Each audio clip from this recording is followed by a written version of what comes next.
let's go, let's do it, let's work with the client. In big corporation, I had to learn patience. When you work in a small company, you need to bring money to assure the paycheck for every employee. If you are eager to learn, more and more tech companies are hiring non-tech profiles for management jobs, project management, customer success, even technical account management. After a few years, when you start to really learn the technical aspects, you can move to tech.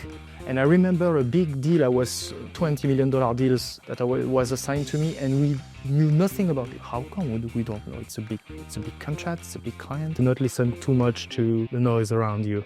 Go beyond, try to see what's happening with the client. Just do not rely on some reports you have read about the client. Learn the processes, learn how the company is working. But just bear in mind that I'm not a tech guy, I don't have a background in tech. And then what I see is that they are also very interested in the commercial acumen, from SaaS to cybersec and then to API management. Our special guest is in Romania since more than 12 years. He had experience in major tech companies and now he will share his insight with us. We are very happy to welcome Pierre de Bozzi. Hi Pierre, thank you for being with us for this new episode of La French Tech On Air Romanian Touch, a new podcast we will record today. We are very happy to have you with us. And first of all, can you please introduce yourself to why are you in Romania? Who are you? What are you doing?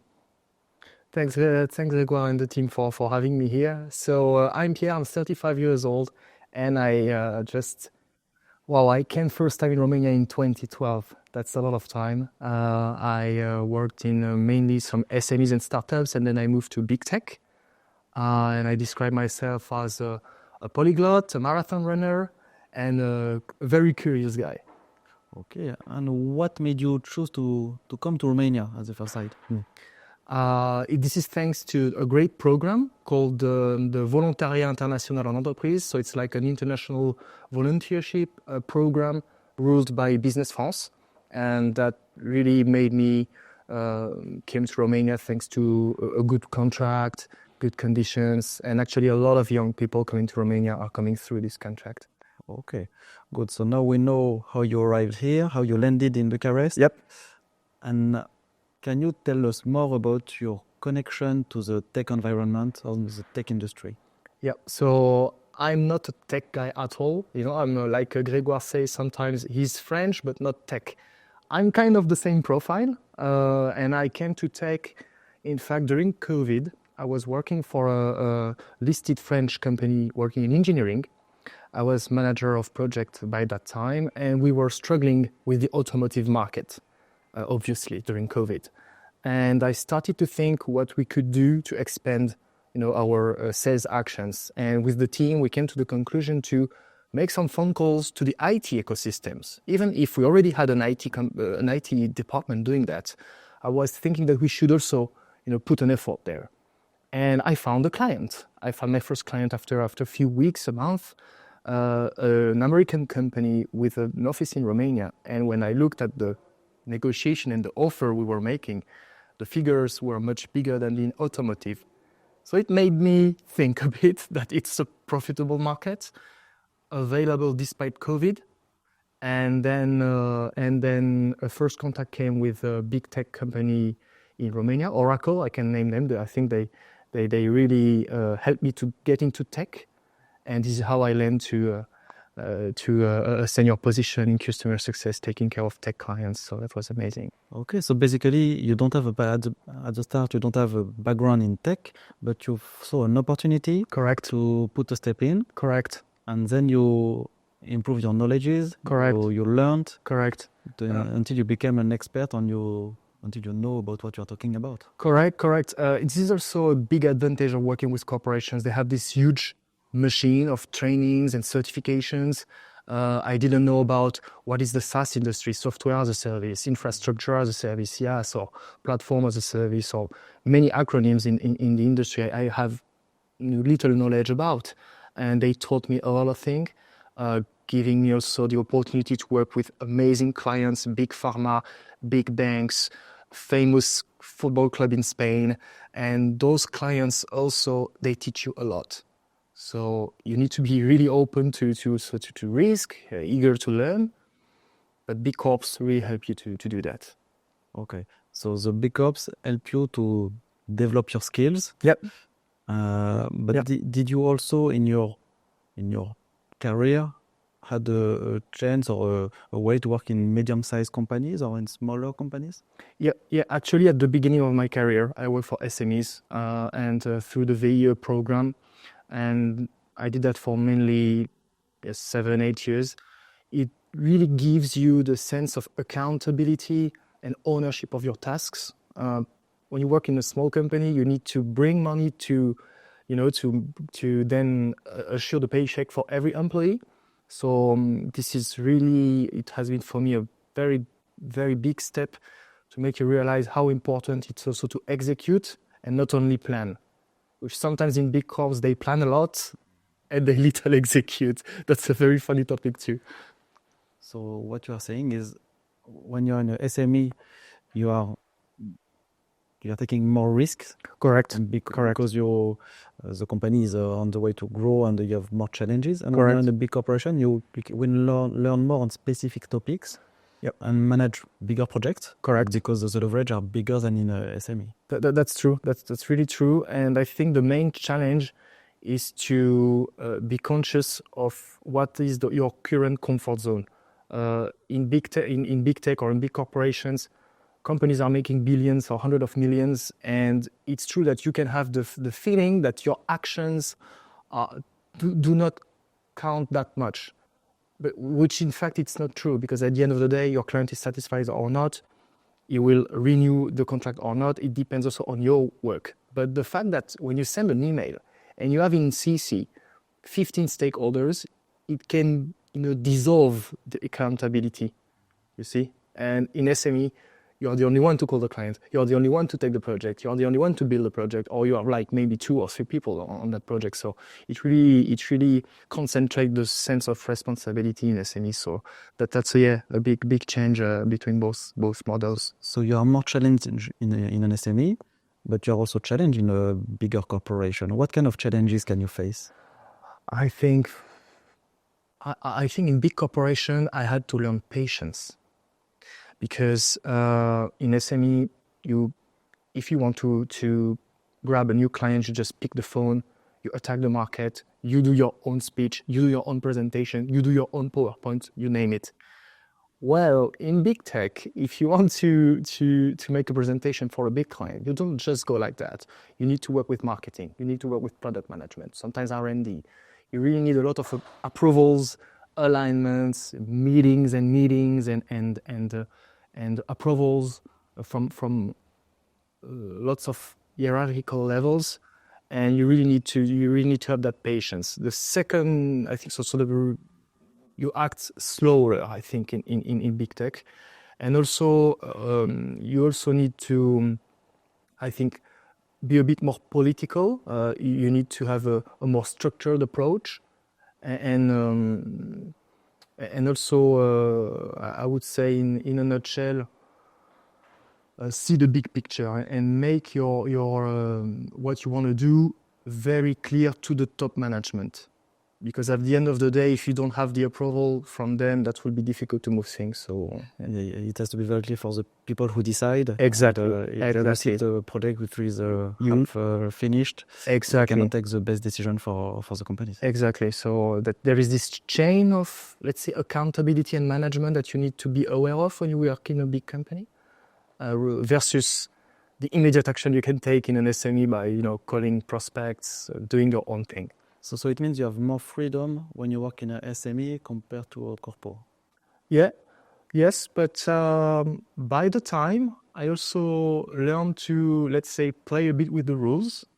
In big techs, for example, you can use this fact that sometimes the accountability is so dissolved that you can be the only one to take ownership of actions.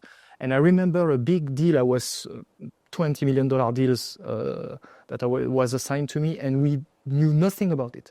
When it was assigned to me, I asked just, okay, what are we doing with this client? What was the last step? What's ongoing? And what's the next step? Simple, And the answer I've got was like, we don't know. And I was like, how come we don't know? It's a big contract, it's a big client. And so you see, sometimes the lack of accountability and this responsibility, which is a kind of dissolved everyone in the company can also help you if you are eager to take risk and ready to take actions. So I contacted the CEO of the company and I asked him directly, guys, what are you doing with our product? We have a big contract here. What's happening? I would like to help you. Do you have challenges? And it ended up with a very good commercial success. But yeah, you see, it's So you can take freedom in big tech. It means yeah. you have also to provocate your chance. Yeah, Your luck. you need to take you need to take risks sometimes and do not listen too much to the noise around you. Yeah. So is this a recommendation, an advice you would give to a young person who want to join a big tech? Or? Definitely. I think there are different steps. I think the first step is to really master how the company works, because you need to play by the rules at the beginning. You have no choice. So you really need to commit to learn the product, to learn the processes, to learn your market or the business line you are assigned to. Then, when you really master that, see the area where you can push yourself to also push the company to have better results. If you just stick to the process, I hear very often in big corporations, I didn't get a promotion for 5 years. Yeah, but maybe because you just stick to the plan and stick to the process. Go beyond. Try to see what's happening with the client. Just do not rely on some reports you have read about the client. Talk to him. Take risk. Do a top-down approach. Talk to their COO, CIO, CFO, CHRO. Talk to the C-suite and see what's going to happen. Make an impact. If you just follow the flow, you might discover after a few years that you maybe missed a chance. Yes, and the tech is evolving every day, every second. So you need to keep updated, up-to-date on each topic. Yeah. How do you manage to be sure that you know the latest information, the latest news? How are you getting this information? Do you have some training inside the companies about it, or do you learn on your own? Corporations are very good at that, especially the enterprise department. The enterprise department are departments where the big deals are managed, and they teach you how to draw influence mapping. So basically, you know at your clients who does what is his background, where do they come from. So you really understand, you have an in-depth understanding of what's happening for the internal environment of your client. Those methodology are amazing. I mean, if you get the chance to learn that, it's really changing your approach of account management. So this is for the internal, let's say, knowledge of the project. And then you have also the external environment. And here you need to do your homework. Nobody is going to do that for you. I had, let's say, the chance, to work also in a very challenging environment, working with a Ukrainian client, with Russian stakeholders. You really need to be on point of what's happening in the world to have the right approach, the right tone, the right words, because again, when you talk about big deals and transformation projects, you really need to be aware of all those aspects. So internal project knowledge into the company, methodologies like influence mapping, product knowledge, those are taught in most corporations, but they are not mandatory trainings. So I go back again to follow the process, follow the flow. They are not mandatory trainings. You had to apply. I had to apply to those trainings, actually. Now I remember. So it was a proactive approach. Exactly. And we weren't that much. I think we were 15, 20% to take that course. So yeah. So it's very important. So to be internally prepared and externally with the good knowledge of the environment and the language your client speaks, if possible. Yeah. Okay, the foreign language, you mean? Yeah. Or the technical language? Both, actually, but it's when I used to work also with a project in Argentina, I use my Spanish skills to manage at least the introduction of the meeting, taking notes in Spanish. It's also a very big aspect. Same for a stakeholder he was from Lithuania. I know a bit of Lithuanian. I started my email to say hello in Lithuanian. Those are small things, preparation, as you said, that's small preparation that can help you for, the entire duration of the project. Okay. Yeah. Okay.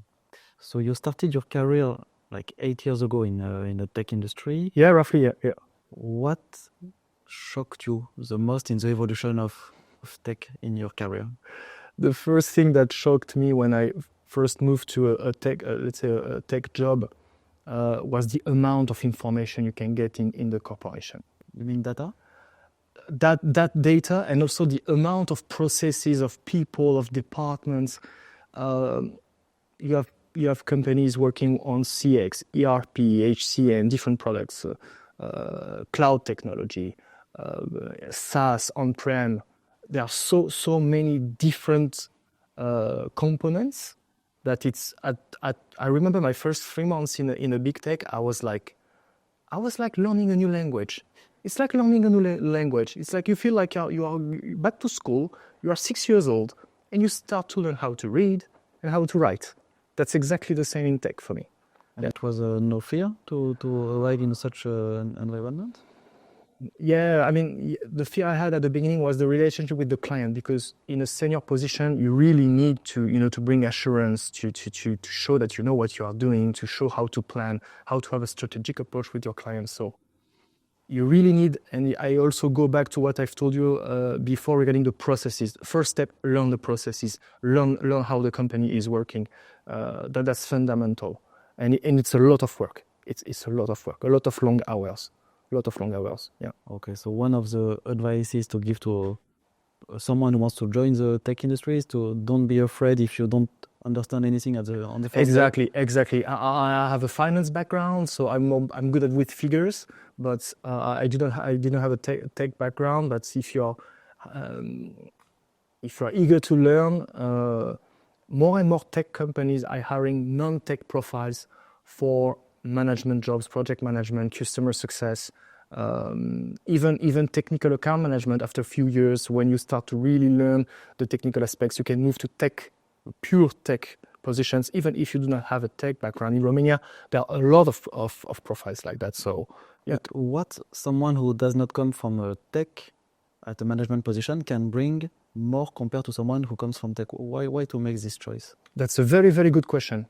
And actually, I also asked that myself in my career when I got sometimes messages from LinkedIn from vice presidents or leaders of a tech company, and they asked me, would you like to drive our customer success department, or would you be interested to be a director of project management?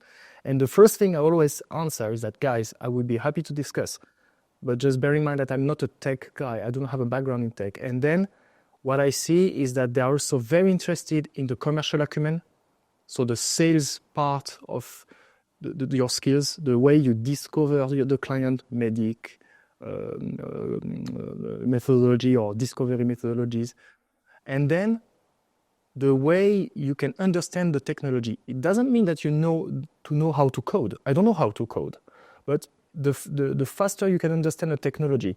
I moved from SaaS to cybersec and then to API management.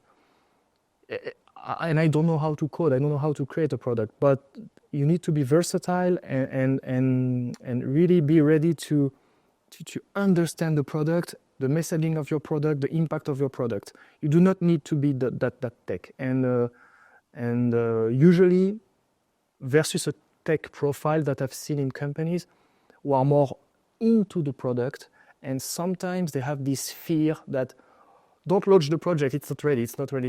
While a profile like mine would be more like, let's go, let's do it, let's work with the client, it's a different approach. And I think I will ask that question to the next leader I will talk to, because it's a very good question.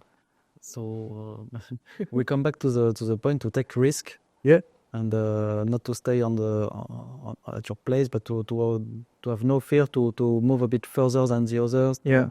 To take initiative, to be proactive in your approach, in order to make the things move forward. Yeah, that's what drives me.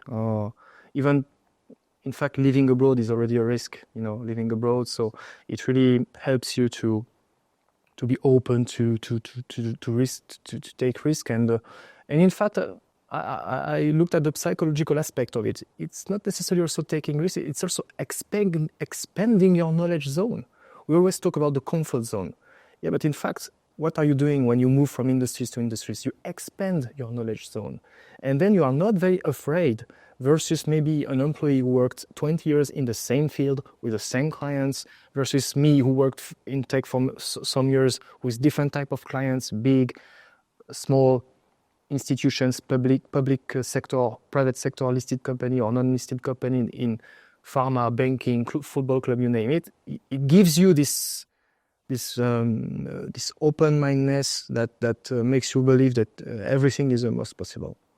Yeah, that's true. That's true. And when you mentioned to enlarge your scope and your skills, today we see, of course, we'll come on this topic. The AI is part of the tech companies right now, thankfully. Yep.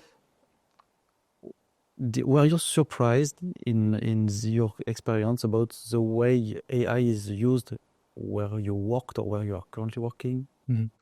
So I've witnessed the implementation of AI in companies I worked for, and the first thing I want to say is that it has been done, let's say, in a kind way.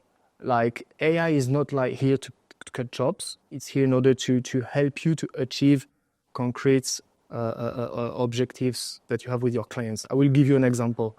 I work on a big implementation project. On a cybersecurity project, and also the client was moving to cloud. So in fact, a very complex environment. And the client came to me and asked me about a very specific technical aspect on how we could tackle certain kind of technical aspects within the implementation of the product. And what I want also to mention is that you really need to have a good understanding of what your client wants. Because you cannot ask ChatGPT just solve what the client wants. That's not going to work. It's going to ask you back what is the issue. So you really need to come prepare with ChatGPT. Sorry for mentioning one solution, but you really need to come prepare with the right inputs, what your client wants, what are the specifics, what's the environment. So I could give those inputs to ChatGPT, and it answered me an action plan, very detailed action plan actually. And I showed the action plan to a technical account manager, to a system engineer, to solution engineers from different countries that were staying with me in the office. And they looked at it, and after a few minutes, they were like, that's going to work. That's going to work. So I really see it that way. You know, like a tool you need to use in order to help you to achieve more and faster. But you have to work also with the prerequisites. It's like, if you do not know how to cook at all, no machine will come and cook at your place, and replace you. You need the fundamentals. The robot can help you to cook faster and better, but it cannot cook, to do all dish for you. That's exactly the same with AI in companies for me.